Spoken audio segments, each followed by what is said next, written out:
क्या भारतीय राजनीति के सबसे बड़े चाणक्य कहे जाने वाले शरद पवार मोदी सरकार के साथ जाने वाले हैं? क्या शरद पवार एनडीए का दामन थामने वाले हैं? क्या जो बात कल तक मुमकिन नहीं लगती थी, आज उस पर पर्दे के पीछे से ऐसी पटकथा लिखी जा रही है जिसने पूरे विपक्ष के होश उड़ा दिए हैं। सियासी गलियारों में ये कयास यूं ही नहीं लग रहे हैं, जरा कड़ियों को जोड़िए। एक 5 स्टार होटल में बीजेपी के बड़े नेता विनोद तावड़े और शरद पवार के सबसे भरोसेमंद सिपह सालार जयंत पाटिल की गुपचुप मुलाकात होती है और इसके ठीक बाद खुद शरद पवार उप मुख्यमंत्री एकनाथ शिंदे के दफ्तर पहुंचते हैं। कहने को तो ये प्रशासनिक मुलाकातें थी, लेकिन राजनीति में जब दो धुर विरोधी बंद कमरों में मिलते हैं तो चाय की चुस्कियों के साथ विकास की नहीं, सरकार बदलने की बातें होती हैं। आखिर ऐसा क्या हुआ कि महाविकास आघाड़ी के सूत्रधार शरद पवार का मन डोलने लगा है? सूत्रों की माने तो शरद पवार इस बात से बेहद नाराज हैं कि महाराष्ट्र में कांग्रेस खुद को बड़ा भाई दिखाने की कोशिश कर रही है। पवार साहब को अपनी पार्टी के अस्तित्व का खतरा सता रहा है। खबरें तो यह हैं कि एनसीपी एसपी के कई सांसद और विधायक अब विपक्ष की बेंच पर बैठकर थक चुके हैं, ये सत्ता का स्वाद चखना चाहते हैं। और चर्चा क्या है?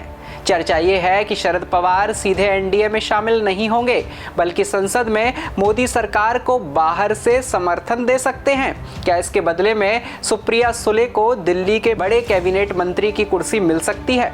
हालांकि राजनीति के इस खेल में ट्विस्ट अभी बाकी है। शरद पवार के पोते रोहित पवार और संजय राउत कैमरे के सामने आकर चिल्ला कर कह रहे हैं कि ये सिर्फ अफवाह है, ये बीजेपी की साजिश है। खुद मुख्यमंत्री देवेंद्र फडणवीस कह रहे हैं कि वो पवार साहब को एनडीए में नहीं लेंगे। लेकिन याद रखिए, ये महाराष्ट्र की राजनीति है। यहाँ सुबह की धूप में कोई और शपथ लेता है और रात के अंधेरे में कोई और बाजी मार ले जाता है। यहाँ कब दोस्त दुश्मन बन जाए और कब दुश्मन गले लग जाए, कोई नहीं जानता।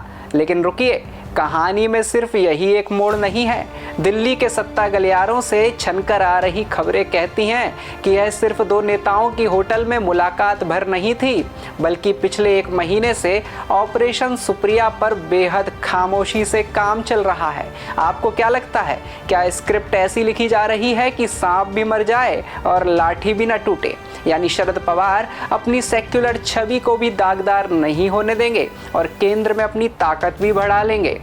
इस सीक्रेट डील की भनक महाविकास आघाड़ी के सहयोगियों को अच्छी तरह है। यही वजह है कि उद्धव ठाकरे कैंप में इस वक्त भयंकर सन्नाटा पसरा हुआ है। राजनीति का यह वो शह और मात का खेल है जिसकी असली तस्वीर शायद तब साफ होगी जब संसद का सत्र शुरू होगा। उद्धव ठाकरे गुट के संजय राउत ने आज सुबह ही शरद पवार पर गुस्सा जाहिर करते हुए कहा है कि गद्दार नेताओं को वे प्रतिष्ठा दे रहे हैं, जिससे महाविकास आघाड़ी के भीतर की दरार साफ नजर आ रही है। आपको क्या लगता है कि क्या शरद पवार अपने जीवन के आखिरी दौर में अपनी पूरी विचारधारा को बदलकर पीएम मोदी के साथ खड़े होंगे? क्या ये सिर्फ अफवाह है या फिर किसी बहुत बड़े सियासी भूचाल से पहले की शांति?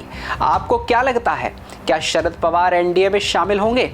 कमेंट बॉक्स में अपनी राय ज़रूर दें और इस वीडियो को शेयर कीजिए, क्योंकि महाराष्ट्र का ये सस्पेंस अभी खत्म नहीं हुआ है। मैं शिवम सिसोदिया, देखते रहिए आचरण न्यूज़। देश दुनिया की सभी खबरें देखने के लिए जुड़े रहिए आचरण न्यूज़ से। आचरण न्यूज़, हर कदम आपके साथ।